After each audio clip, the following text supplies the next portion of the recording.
একটা লোক জানাজার নামাজ পড়তে আসছে, অনন্তপুরে একজন মারা গেছে, জানাজার নামাজ হবে। দুঃখটা কোথায় জানেন? লোক গাদা জড়ো হচ্ছে, যারা 5 ওয়াক্তের নামাজি, জোহরের পরে জানাজা হবে, 5 ওয়াক্তের নামাজি বাবাজিরা নামাজ পড়ছে, আর কিছু হারাম করে উজু করে দাঁড়িয়েছে শুধু জানাজা পড়বে, তাই না? কত কষ্ট লাগে। ইমানদারির সঙ্গে বলুন, আলেমরা আছে স্টেজে, কেউ যদি জানাজার নামাজ যদি কারো ছেড়ে যায়, গুনাহ আছে? ছেড়ে দিলে গুনাহ আছে? গুনাহ নাই। কিন্তু কেউ যদি মসজিদের পাশে উজু করে দাঁড়িয়ে জেনে শুনে যদি ফরজ নামাজ কাজা করে, তার গুনাহ আছে না? না, গুনাহে কবিরা, বড় গুনাহ। আপনাকে ওই জায়গা থেকে আপনাকে বাঁচতে বলছি আমি। আপনি ওই জায়গা থেকে বাঁচুন যে আল্লাহ আমার ঈমানকে মজবুত করো, আমি যেন নামাজ না ছাড়তে পারি। আপনি মাঠে যাবেন, ঘাটে যাবেন, পবিত্র আছেন, আপনি নামাজ আদায় করলেন। আপনি মাঠে কাজ করছেন, শরীরে গিঞ্জি আছে, গায়ে একটা গামছা আছে, উজু করে নামাজ পড়লেন, আপনি যদি পবিত্র থাকেন। মাথায় টুপির প্রয়োজন নাই, টুপি নাই, কোনো অসুবিধা নাই, বিনা টুপিতে নামাজ হবে না? হবে না, নামাজ হয়ে যাবে। তখন আপনি নামাজটা আদায় করছেন না কেন? দোকানে আছেন, ব্যবসা করছেন, উজু করে নামাজের জোহরের টাইম হয়েছে, খদ্দের আছে, ভাই একটু দাঁড়াবে, আমি খালি জোহরের ফরজ নামাজটা পড়েলি, আপনি নামাজ আদায় করলেন। আপনার ঈমান মজবুত হবে। যদি কোনো অমুসলিম আপনার দোকানে খরিদ করতে আসে, আপনার ওপরে বিশ্বাসটা আরো বাড়বে। বাড়বে না? বাড়বে না? এই লোকটা ভালো লোক, বাস্তব কথা বলছি। যারা মুসলিম আছেন, এলাকায় মিশেন, যারা সমাজ চালান, আপনাকে যদি কোনো হিন্দু ভাই বিয়েতে দাওয়াত দেয়, আর আপনি যদি বলেন দাদা আমি মুসলিম, হারাম জিনিস চলবে না, আমাকে ডাল আর সবজি দিয়ে ভাত দেন। আচ্ছা, কেউ যদি একদিন ডাল আর সবজি দিয়ে ভাত খায়, মারা যাবে? একদিন না খেলে মারা যাবে? যাবে না। আমি যখন গুজরাটে থাকি, দাঙ্গার সময় 10 দিন খালি বিস্কুট আর পানি খেয়েছিলাম। মাদ্রাসার চাল শেষ, দাঙ্গার সময় 2002-এর দাঙ্গায় আমি কাফলেতাই পড়ি। তো আমরা মারা যাই নাই। মানুষ খেয়ে মরে, না খেয়ে কেউ মরে? না খেয়ে কিন্তু কেউ মরে না, মানুষ খেয়ে মারা যায়। আজকে আমাদের বরকত উঠে যাচ্ছে কেন? সুন্নত থেকে নবীজি সরে গেছে। সুন্নতের খেলাফ খানা, সুন্নতের খেলাফ উঠা বসা। এই আপনাদেরকে বলি, দুঃখের বিষয়, বহু মানুষ দস্তরখান জানে না।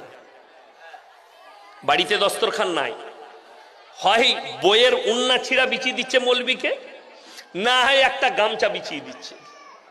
আরে দস্তরখানটা সুন্নত কেন? ময়লা ফেলার জন্যে?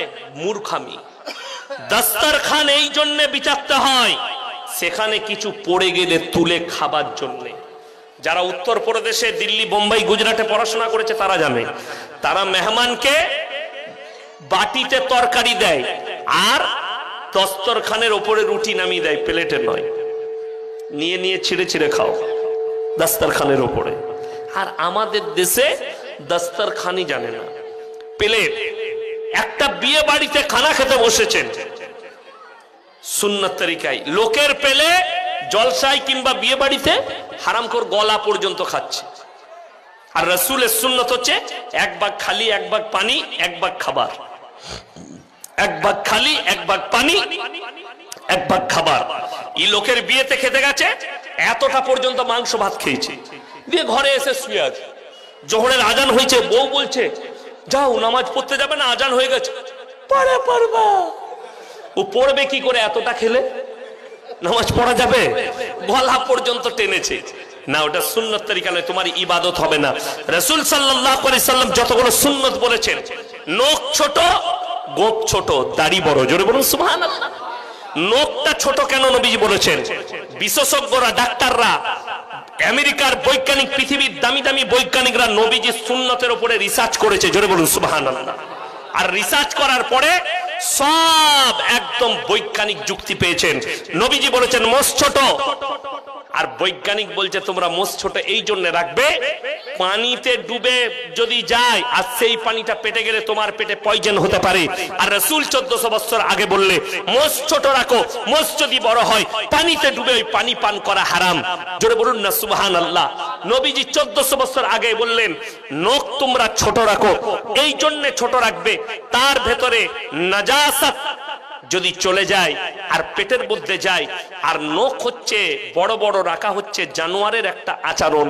আমাদের বেশিরভাগ মেয়ে তারা আর্টিস্টদের দেখে শুয়োরের মতো নখ রাখে, ঠিক বললাম না? যে মেয়েরা বড় বড় নখ রাখে এরা কতটা মূর্খ বলে দিই। একটা ফিল্মের আর্টিস্ট নখ রাখে না, ওই নখগুলো কিনা লোক খালি শুটিং করার জন্য লাগায়। আর আমাদের মেয়েরা এরা সত্যিকারী শুয়োরের মতো নখ রাখে।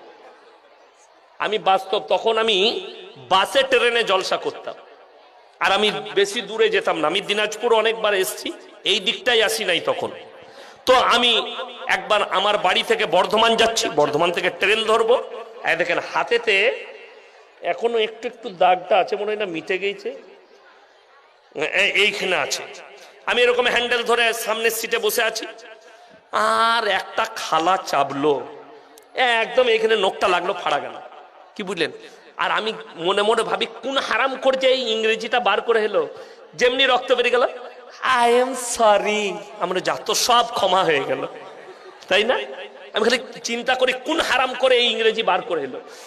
আর আমাদের যুবকরা যা আছে, কেউ যদি গুড়ালে দেয় আর যদি বলে সরি, কোনো অসুবিধা নাই, চলে যাও। কি বলেন? এমন একটা ভাষা, নোকে দাগ আছে। তাকে আমি বললাম দুটো কথা বলবো, রাগ করো না বুবু। বলে কি হুজুর? আমি বললাম নখটা চুলকাবার লেগে রেখেছো না নুচার লেগে? এ তো শুয়োরের মতো নখ রেখেছো, এটা ইসলামী শরীয়তে হারাম।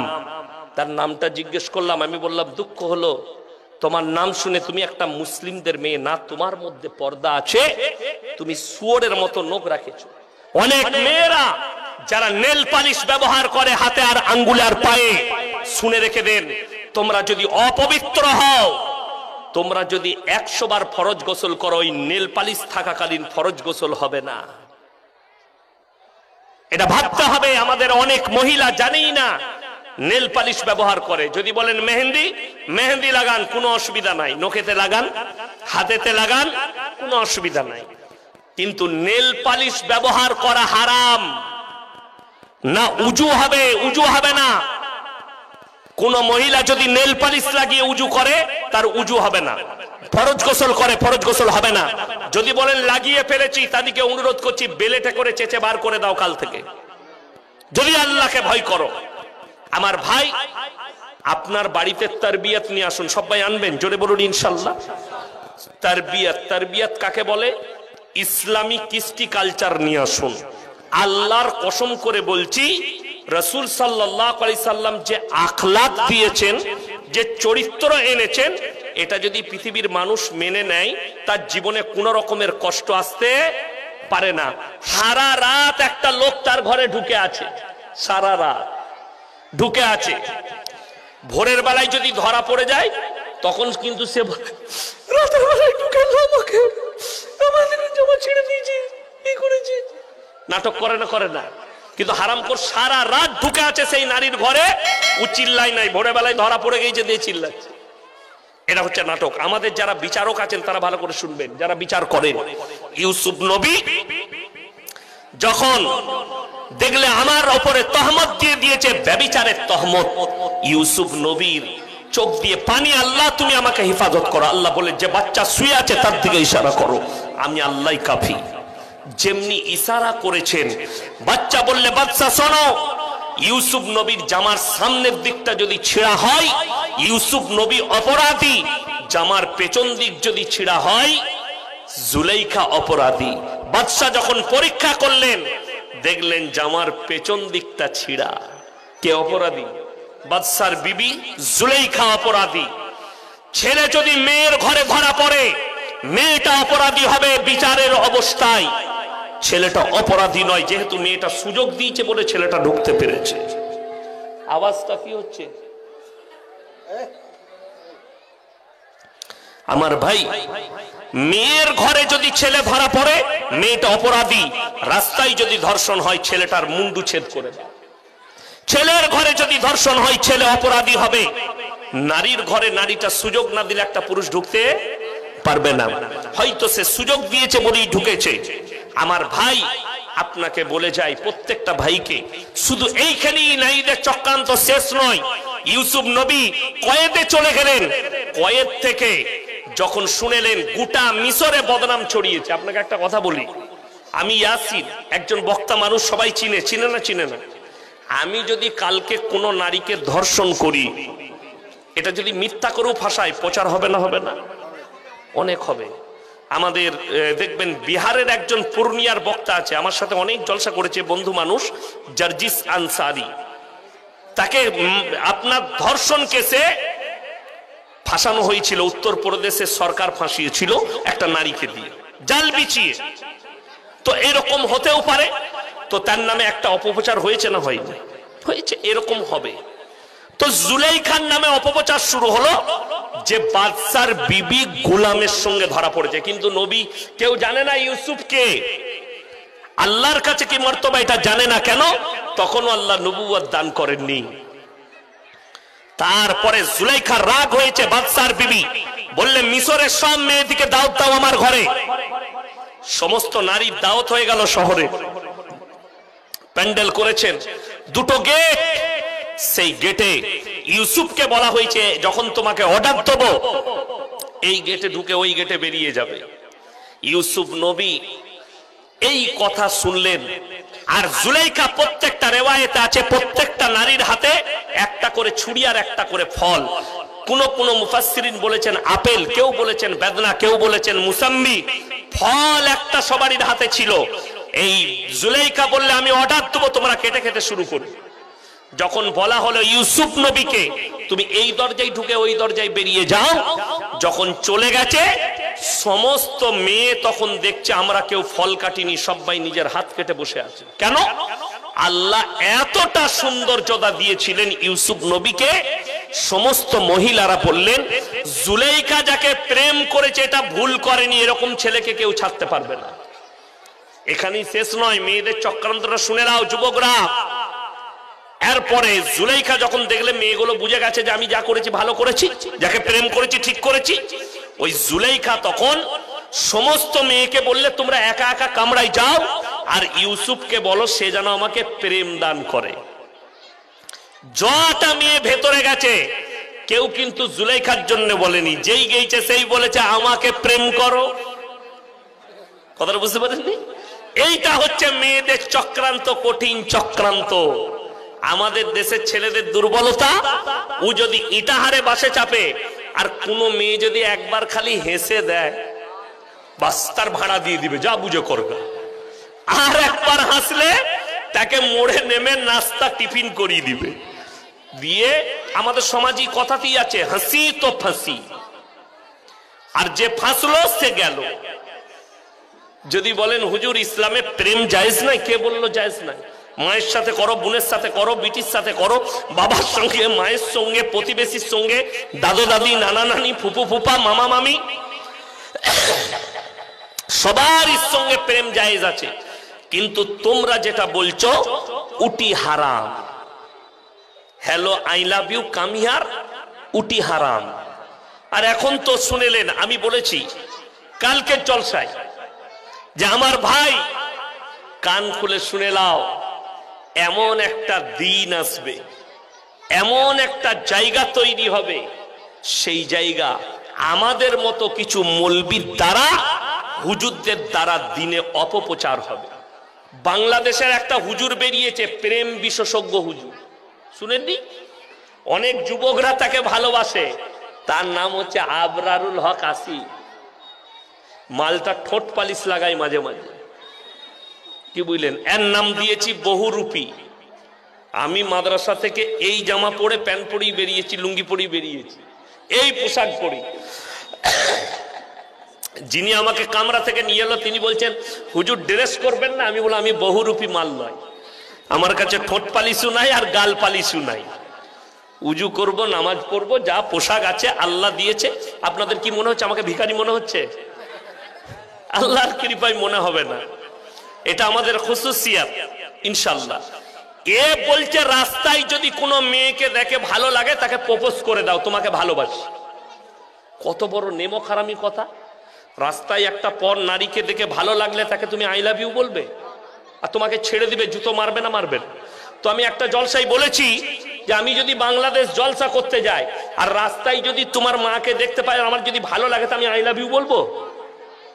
এ তো একদম বদ্দিনী কথা। কোরআন শুনেলেন, ইয়াসিনের মতো 100টা হুজুর আর 100টা মৌলবি ধরা পড়বে কিয়ামতের দিন। সমাজকে ধোঁকা দিয়েছো, প্রতারণা করেছো, প্রবঞ্চনা করেছো, কিয়ামতের দিনে ধরা পড়বে, আল্লাহর কাছে রেহাই পাবে না। নাম্বার 1, কান খুলে শুনেলেন, কোরআন খুলুন, সূরা বাকারা। ইন্নাল্লাযীনা ইয়াকতুমুনা মা আনজালাল্লাহু মিনাল কিতাব ওয়া ইয়াশতারুনা বিহি সামানান কালীলা উলাইকা মা ইয়াকুলুনা ফি বুতুনিহিম ইল্লান নার ওয়া লা ইউকাল্লিমুহুমুল্লাহু ইয়াওমাল কিয়ামাতি ওয়া লা ইউযাক্কিহিম ওয়া লাহুম আযাবুন আলীম। হে আমার বিশ্বনবী, পৃথিবীর মানুষকে বলে দাও, তোমাদের মধ্যে এমন কিছু হুজুর থাকবে যারা শুনে নাও নিজেদের পেট ভরাবার জন্য হককে লুকিয়ে দেবে, আমার আয়াতকে লুকাবে। তারা নিজেদের পেটেতে আগুন ছাড়া আর কিছু ভরে না। আমি আল্লাহ রাব্বুল আলামিন এই সমস্ত হুজুর দিকে কিয়ামতের দিনে কঠিন আযাবে মুবতালা করে দেব।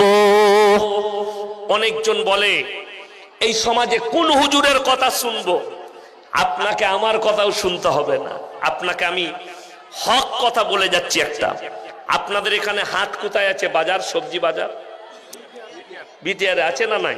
আছে। আচ্ছা, সকালে গিয়ে কেউ যদি সবজি বাজারে যায়, কানা বেগুন কিনবে না? ভালো দেখে কিনবে না? কিনবে না? বেগুনটা একটু ঘুরিয়ে দেখে নিবে কানা কিনা। আর কেউ যদি কানা বেগুন নিয়ে আসে, বউ কি বলে, তুমি কানা নিকি গো, দেখে লাওনি? বলবে না? বলবে না? তো তুমি বেগুনটা দেখে নিবে কানা কিনা। টমাটোর পচা কিনবে না। মাছের পেটটা টিপে দেখে দিবে মাছটা পচা কিনা। তুমি পচা মাছটা চিনতে পারলে, কানা বেগুন চিনতে পারলে, পচা টমাটোর চিনতে পারলে, আর কানা হুজুরটা চিনতে পারোনি? যে সমাজকে ধোঁকা দিচ্ছে, প্রতারণা করছে, যে তোমার তারা খেল তামাশা করতে চাইছে।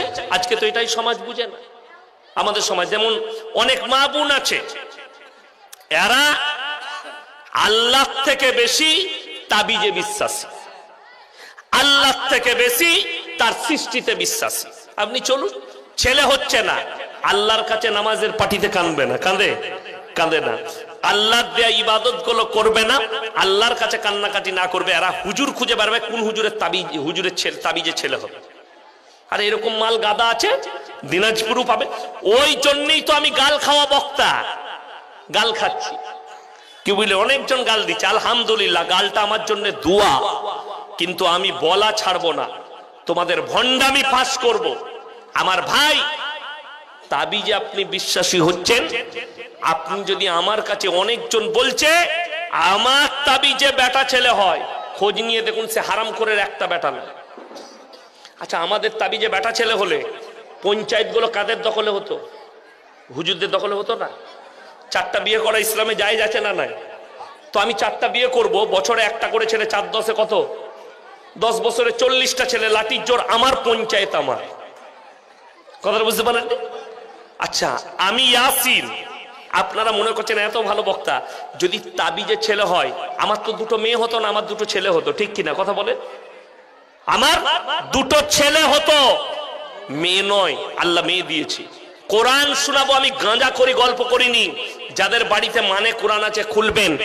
যে হুজুররা বলছে আমার তাবিজে বেটা ছেলে হয়, আমার তাবিজে ছেলে হয়, তার কানটা মূলে সূরা আল ইমরান প্রথম পৃষ্ঠা খুলে দেখান। ওয়াল্লাযী ইউসাউবিরুকুম ফিল আরহামি কাইফা ইয়াশা লা ইলাহা ইল্লা হুয়াল আজিজুল হাকীম। হে আমার বিশ্ব নবী, বলো, মায়ের গর্ভে বাচ্চা দান করি আমি আল্লাহ আমার ইচ্ছা মতো, আমি আল্লাহ কারোর পরামর্শে কাজ করি না। জোরে বলুন সুবহানাল্লাহ। আমি আমার মতো আকৃতি দান করি, অন্ধ দেবো, বধির দেবো, কালা দেবো, খোড়া দেবো, ন্যাংরা দেবো, সুন্দর দেবো, আমি আল্লাহর ইচ্ছা মতো প্রদান করি, আমি কারো পরামর্শে কাজ করি না। আজকে বড় কষ্ট লাগে, আমার মাদ্রাসায় আমার বেতন 11,000 টাকা। কত বললাম? 11,000। হুজুর আপনার কত? 10,000। আমার থেকে এক কম। এরপর বলুন আপনাদের মসজিদের ইমাম সাহেব কই? কোথায় আছে ইমাম সাহেব? মাশাআল্লাহ। কত বেতন? হ্যাঁ, বছরে ধান। আচ্ছা, ধানটারও তো কিছু অ্যামাউন্ট আছে নাকি? আছে। যাই হোক, আমি বলছি গড়ে 5,000 টাকা ধরলাম। এই ইমামকে এসে যদি কেউ বলে যে লোকটা প্রত্যেক দিন 5,000 টাকা ইনকাম করে আর ইমাম সাহেব মাসে 5,000 পায়, আচ্ছা পয়সা কার বেশি, ইমামের না তার? তার। এরপর তাবিজটা সে যদি এসে বলে হুজুর আমাকে ব্যবসার বরকতের তাবিজ দাও, তো তাবিজটা হুজুরের আগে দরকার না তার? কথা বলে না? হুজুরের আগে দরকার। যে রোজ 10,000 টাকা ইনকাম করে আর আমি পুরো মাসে 10,000 টাকা বেতন পাই, আর আমাকে যদি এসে বলেন হুজুর আমার ব্যবসার বরকতের, বুকা তাবিজে বরকত হলে তু বড় লোক হতি না, হুজুর আগে হতো। বর্ধমানের রাইস মিল গুলো আমাদের বাপ বেটার হতো, মা তাবিজ আর একটা করে টান। আমাদের সমাজের অবস্থাটা ওই জন্য খারাপ। ছেলেরা 3 দিন 4 দিন 5 দিন প্রেম করেছে, প্রেম করে কাজ হয়নি, সে যখন দেখছে 1 সপ্তাহ পরে আর ফোন তুলছে না, phone block, phone switch off, ই তখন হুজুর খুঁজে বেড়াচ্ছে কোন হুজুর তার সুইচটা খুলে দিবে। শালা কোম্পানি খুলতে পারে না, ই বলছে হুজুর তাবিজ করে সুইচ খুলে দিবে। বড় কষ্ট লাগে। আরে মোবাইলের সুইচ যদি হুজুরের তাবিজে খুলে যেত, যারা মোবাইলের দ্বারা চুরি চামারি করছে তারা সব সরকারের কাছে ধরা পড়ে যেত, ঠিক কিনা কথা বলে? বড় কষ্ট লাগে। তাবিজে বলছে হুজুর তাবিজ করলি। আর এরকমও মাল আছে কলকাতায় খুঁজলে পাবেন, মালদায় রায়গঞ্জে পাবেন, বলছে 72 ঘন্টার মধ্যে প্রেমের ব্যর্থতা থেকে সফলতা পান। কারো বউ পালিয়ে গেলে 48 ঘন্টায় ফিরিয়ে আনা হয়। এ কত বড় হারামখোরি কথা! যদি 48 ঘন্টায় লোকের বউ ফিরিয়ে আনতে পারে, তা আমি মোদিজিকে বলেছি এদিকেই ভাড়া করুন, যারা দেশের টাকা নিয়ে পালিয়েছে মালকে বল তোকে 3 দিন সময় দিল মালটা এনে দে। ধোঁকা, প্রতারণা, প্রবঞ্চনা আপনার বুঝে নেই। তাবিজের দ্বারা যদি মেয়ে আসে, হুজুর তাবিজ করলে যদি মেয়েটা প্রেমিকা চলে আসে, তা তোর কাছে যাবে কেন? সে তো হুজুরের কাছে আগে আসবে। আপনারা বলুন, যদি তাবিজে মেয়ে আসতো, আমরা মৌলবীরা কেউ ইমামতি করতাম না? করতাম? আমরা মৌলবীরা কেউ মাদ্রাসায় চাকরি করতাম না কেন? তাবিজে যদি মেয়ে আসতো, আমরা বড় লোকের বিটিকে বিয়ে করতাম, খোঁজ লাগাতাম বাপের একটা বিটি কে আছে, মাস তাবিজ আর টেনে নেবে। আর ইমামতি করার দরকার নাই, বড় লোকের জামাই সব আমার। নাউজুবিল্লাহ। আপনি তার উপরে ভরসা করেছেন, সবাই আল্লাহর উপরে ভরসা করবো। জোরে বলুন ইনশাআল্লাহ। ভালো মন্দ, কল্যাণ অকল্যাণ সবের মালিক সকলে বলুন কে? আল্লাহ। আপনার শরীর অসুস্থ, 11 বার সমস্ত রসুলের হাদিস, সমস্ত রোগের শিফা হচ্ছে সূরা ফাতিহা। জোরে বলুন সুবহানাল্লাহ। আপনি সূরা ফাতিহা 11 বার পড়ুন, পানিতে দম করুন, পানি পান করুন, আল্লাহ চাইলে শিফা পাবেন। যদি কোনো মহিলাকে, কোনো মেয়েকে আপনার পছন্দ হয়, সুন্নত তরিকা, জায়েজ তরিকা, তার বাড়িতে আপনি বিবাহের রিশতা পাঠান। অমুকের ছেলে আপনার মেয়েকে পছন্দ, বিবাহ করতে চাই, আপনার তকদিরে যদি থাকে আপনি পাবেন। পাবেন না? পাবেন না? আচ্ছা, কারো তকদিরে থাকলে কেউ মিটাতে পারবে? কোন মৌলবি পারবে? পারবে না।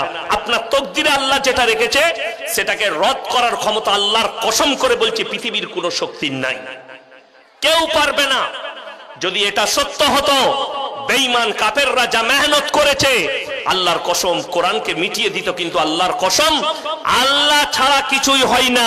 তারা কিয়ামতের সকাল পর্যন্ত কোরআনের একটা জের জবরকে মিটাবার ক্ষমতা পৃথিবীর কোন শক্তির নাই, আমার আল্লাহ না চাইলে। আপনি বিশ্বাস করেন না আল্লাহর প্রতি? চলুন, আপনাকে আমি ওই জায়গায় নিয়ে যাচ্ছি যারা বলছেন, যারা আল্লাহর উপরে বিশ্বাস নেই, আল্লাহ চাইলে বিনা বাপেও সন্তান দিতে পারেন। হযরতে মারইয়ামের গর্ভে সন্তান ভূমিষ্ঠ হলো হযরতে ঈসা মাসিহ। আল্লাহ তাআলা বললেন, হে আমার মারইয়াম, তুমি তোমার বাচ্চা নিয়ে তোমার কওমের কাছে প্রবেশ করো। আল্লাহ কি জবাব দেবো? বলবে তুমি রোজার নিয়ত করো। তুমি বলবে আমি মান্নত করেছি আমি তোমাদের সঙ্গে কথা বলবো না, আমার কোলের বাচ্চা যে আছে তাকে তোমরা জিজ্ঞেস করো। হযরতে ঈসা মাসীহ কোলেতে আছে, পাড়ার লোক দেশের লোক বলতে শুরু করেছে, এর বাপকে বলো এর আব্বাকে কার সঙ্গে জিনা করেছো। হযরতে মরিয়মের চোখে পানি, হযরতে মরিয়ম কাঁদছেন আর ইশারা করলেন আমাকে জিজ্ঞেস করো না, এই বাচ্চাকে জিজ্ঞেস করো ইকে। কেউ বলছে পাগল হয়ে গেছে, কেউ বলছে পাগলের ভান করেছে। হযরতে ঈসা মাসীহ আওয়াজ দিলেন কাকে? তার কওমকে। ক্বালা ইন্নী আব্দুল্লাহ আতানিয়াল কিতাব ওয়াজালানি নবিয়্যা ওয়াজালানি মুবারাকান আইনামা কুনতু ওয়াউসানি বিসসালাতি ওয়াজ যাকাতি মা দুমতু হাইয়্যা। ক্বালা ইন্নী আব্দুল্লাহ, আমি হচ্ছি আল্লাহর বান্দা। আতানিয়াল কিতাব, আল্লাহ আমার উপরে কিতাব অবতীর্ণ করেছে। ওয়াজালানি নবিয়্যা, আর আল্লাহ আমাকে নবী করে পাঠিয়েছেন। ওয়াজালানি মুবারাকান আইনামা কুনতু ওয়াউসানি বিসসালাতি ওয়াজ যাকাতি মা দুমতু হাইয়্যা। আল্লাহ আমার উপরে শান্তি বর্ষিত করেছে, আর যতদিন বাঁচবো আল্লাহ আমাকে সালাত দিয়েছেন, নামাজ পড়ার হুকুম দিয়েছেন, যাকাত প্রদান করার হুকুম দিয়েছেন, এবং আল্লাহর প্রতি সন্তুষ্টি প্রকাশ করার তৌফিক দিয়েছেন। তখন কিছু খ্রিস্টান ব্যক্তি তারা বলতে লাগলো এটা মারিয়াম জাদু করেছে। আল্লাহ রাব্বুল আলামিন এই ঈসা মাসীহকে যখন তুলে নিয়েছেন, বেঈমান কাফেররা তখন বলেছে ঈসাকে যখন তুলে নিয়েছে আল্লাহ, এটা আল্লাহর বেটা। জোরে বলুন নাউজুবিল্লাহ। এই আল্লাহর বেটা বলার কারণে আহলে কিতাব থেকে খ্রিস্টানরা বেরিয়ে গেল। আজকে বহু মুসলমান যারা শিক্ষিত যুবক যুবতী আছেন তারা কান খুলে শুনে যান। আজকে ইংরেজি তারিখ কত বাবা? 22। আগামী 3 দিন পরে 25শে ডিসেম্বর মুসলিম যুবক যুবতীদের জন্য 25শে ডিসেম্বর পালন করা হারাম। মুসলমানদের জন্য 25শে ডিসেম্বর হারাম। ক্রিসমাস পালন করা হারাম। তার নাম্বার 1 কারণ খ্রিস্টানরা 3 জনকে আল্লাহ বলে মানে। নাম্বার 1 আল্লাহকে সৃষ্টিকর্তা হিসাবে মানে। নাম্বার 2 তার মা মারিয়ামকেও মানে। নাম্বার 3 ঈসা মাসীহকে আল্লাহর বেটা হিসাবে তাকেও তার উপাসনা করে। এইটার কারণে, এই পাপের কারণে মুসলিমদের জানা দরকার কিয়ামতের দিনে আল্লাহ তাআলা ঈসা মাসীহকে কাঠগোলায় দাঁড় করাবেন গোটা পৃথিবীর মানুষের সামনে। এটা কোরআনে আছে। আর আল্লাহ প্রশ্ন করবেন, ইসকাল আল্লাহু ইয়া ঈসা ইবনে মারইয়াম আনতা কুলতা লিন-নাস ইত্তাখিযুনি ওয়া উম্মিয়া ইলাহাইনি মিন দুনিল্লাহ। তুমি কে বলেছিলে তোমার কওমকে আল্লাহ ছাড়া আমি আর আমার মা আরো দুটো আল্লাহ? ঈসা নবী বলবেন, ক্বালা সুবহানাক, আমার যে কথা বলার হক নেই, অধিকার নেই, আমি কেমন করে বলতে পারি? আর আমি বললে ইন্নাকা আনতা আল্লামুল গায়ুব, আপনি আলিমুল গায়ব, আপনি তো সবই জানতেন। আল্লাহ রাব্বুল আলামিন তাদেরকে জাহান্নামের রাস্তা দেখাবেন। নাম্বার 2 মুসলিমদের জন্য জানা উচিত আল্লাহ স্পষ্ট ভাষায় মুসলমানদেরকে নিষেধ করেছেন, গায়রিল মাগসুবি আলাইহিম ওয়ালাদ দাল্লিন। মাগসুব মানে ইহুদি আর দাল্লিন মানে নাসারা। এই দুটো দলই পদভ্রষ্ট, আর এদের যারা অনুসারী হবে তারাও পদভ্রষ্ট হয়ে যাবে। আজকে বেঈমান কাফেরদের মারাত্মক মেহনত মুসলমানদের ঈমানকে ধ্বংস করো। তারা যেন কোরআন থেকে বিচ্ছিন্ন হয়, তারা যেন রাসূলের আদর্শ থেকে সরে যায়, তারা যেন মাদ্রাসা মসজিদ থেকে সরে যায়, তাদের সম্পর্ক যেন নামাজের সাথে না থাকে, রাসূলের আখলাকের সাথে না থাকে, নবীজির কোরআনের আল্লাহর কালামের সাথে না থাকে, রাসূলের হাদিসের সঙ্গে না থাকে। তাদের মধ্যে বিভেদ সৃষ্টি করে দাও। আমার ভাই, আল্লাহর কাছে যতগুলো পাপ আছে, আবার বলছি নিকৃষ্ট পাপ হচ্ছে শিরকের পাপ। আল্লাহ এই কারণে খ্রিস্টানরা এবং তাদের অনুসারীরা জাহান্নামে যাবে। আজকে হাজারো মুসলিম যুবক যুবতী এরা 1 জানুয়ারি ফিস্টির হাড়ি নিয়ে মাঠেতে যায়, ঘাটেতে যায়, পিকনিক স্পটে যায় পিকনিক করতে, আর তার সঙ্গে দামি জিনিস একটা থাকে, সেটা হচ্ছে বোতল, তাই না? আচ্ছা, মুসলমানদের জন্য মদ হারাম না হালাল? কথা বলেন। কোরআনে আছে স্পর্শ করা হারাম। আচ্ছা, মদ যদি স্পর্শ করা হারাম হয় আর কোরআনে এটা আদেশ থাকে, তারপরে যদি কোনো মুসলিম যুবক, কোনো মুসলিম ব্যক্তি মদ পান করে, সে আল্লাহর সঙ্গে যুদ্ধ ঘোষণা করলো না? আল্লাহর সঙ্গে বিরোধিতা করেছে। এরপরে এই লোকটা কি করে জান্নাতের আশা করে? আমাদের সমাজের লোক নামাজ কেন পড়ে না, রোজা কেন রাখে না, পাপ কেন ছাড়ে না? তার কারণ একটাই, এই জানে আমি যদি মরে যাই যত রকমেরই পাপ করি, হুজুর সাহেব এসে দোয়া করে মিলাদ পড়িয়ে জান্নাতে আমাকে ঠিক ভরে দিবে। তোমার হুজুর উমার খাবে, তুমিও খাবে। বড় কষ্ট লাগে। 3 বোতল মদ খেয়ে মারা গেছে। আচ্ছা ইমানদারির সঙ্গে বলুন তো, আমি নয়, তুমি মিলাদের জন্য যে হুজুরকে দাওয়াত দিবে, এরকম কোন হুজুরের দোয়া শুনেছেন? আল্লাহ আমাকে দাওয়াত দিয়েছেন, দেশি মুরগি দিয়ে ভাত খাইয়েছে, পোলাও দিয়েছে, আমাকে 5000 টাকা দিবে আল্লাহ। এর বাপ 3 বোতল মদ খেয়ে গাঁজা খেয়ে মারা গেছে, তুমি একে যাও করে জান্নাতে দিয়ে দাও। এরকম কোন হুজুরের দোয়া শুনেছেন? আমরা কি দোয়া করি? আমাকে যদি দোয়া করতে বলেন আমি কি বলবো? আল্লাহ রাব্বুল আলামিন মুমিনিন মুমিনাত মুসলিমিন মুসলিমাত, যারা মুমিন হবে মুমিনা হবে, আল্লাহ তুমি তাদেরকে কবুল করো। কখনোই বলবো না আমাকে 5000 টাকা দিয়ে দাওয়াত দিয়েছে বলে আল্লাহ গাঁজা করকে জান্নাতে দাও। আজকে আমাদের সমাজের লোক নামাজ পড়ে না, জান্নাত পাবেন। গাঁজা খোররা মাতালরা কোথায়? গুটকা খোরা জিলাপি হুজুরকে দাওয়াত দিতে হবে, তারা জান্নাতে দিবে। আমার কাছে জান্নাত নাই। আমার মতো মৌলবীকে দাওয়াত দিলে, শোনো আপনাকে আমি কোরআনের দলিল দিচ্ছি, যদি তোমার বাপের হিম্মত থাকে কেটে দাও। আল্লাহ রাসূল সাল্লাল্লাহু আলাইহি সাল্লাম নিজের চাচাকে কলমা পড়াতে পারেনি, আর তোমার হুজুর তোমাকে পাপের সাগরে ডুবে থাকবে জান্নাতে নিয়ে যাবে। আল্লাহর হাবিব তো দূরের কথা শুনলেন, এটা রাসূলের কথা বললাম। এরপরে এমন একজন পয়গম্বর, এমন একজন নবী, দুজন নবী, মায়েরা শুনবেন কান খুলে, ভাইয়েরা শুনবেন। নিজের চোখে একটা সন্তানের মৃত্যুর তাণ্ডব দেখেছে, নিজের সন্তানকে বাঁচাতে পারেনি, দোয়া করে আল্লাহ নিষেধ করেছে। তিনি হচ্ছেন হযরতে নূহ নবী। পৃথিবীতে আল্লাহ সবথেকে বেশি হায়াত দিয়েছিলেন নূহ নবীকে। 950 বছর আল্লাহ জীবিত রেখেছিলেন, দাওয়াত দিয়েছিলেন। জোরে বলুন সুবহানাল্লাহ। তারপরেও মুষ্টি কত লোক ঈমান এনেছে। হযরতে নূহ নবীর ছেলে কেনান তার কাছে বিনীত অনুরোধ করেছে, হে আমার সন্তান, হে আমার কওম, তোমরা আমার উপরে বিশ্বাস আনো, কলমা পড়ো, আল্লাহকে বিশ্বাস করো। নূহ নবীর ছেলে কেনান বলেছে, তোমার আল্লাহ কি করবে?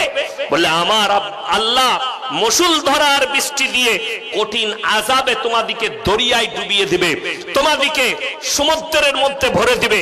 বলে তোমার আল্লাহকে বলে দাও, তোমার আল্লাহ যদি বন্যা দেয়, এমন উঁচু জায়গায় চেপে যাব যেখানে তোমার আল্লাহর পানি পৌঁছাবে না। জোরে বলুন নাউজুবিল্লাহ। এত বড় চ্যালেঞ্জ। আল্লাহ বললেন, হে আমার নূহ, এরপরে নৌকায় চেপে যাও তোমার কওমকে নিয়ে, আর সব জোড়া জোড়া জীব জন্তু পশু পক্ষী সব নিয়ে চেপে যাও। যখন নূহ নবী চেপে গেছেন, মুষলধারার বৃষ্টি, আল্লাহ যখন রওয়ায়েতে আছে সমুদ্রের পানিকে পৃথিবীর বুকে, আজকে তারিখ 22শে ডিসেম্বর 2024 সাল, আজকে তারিখ পর্যন্ত পৃথিবীতে অত বড় বন্যা, অত বড় প্রলয় আর পৃথিবীতে কোনোদিন ঘটেনি। রওয়ায়েতে আছে, মুফাসসির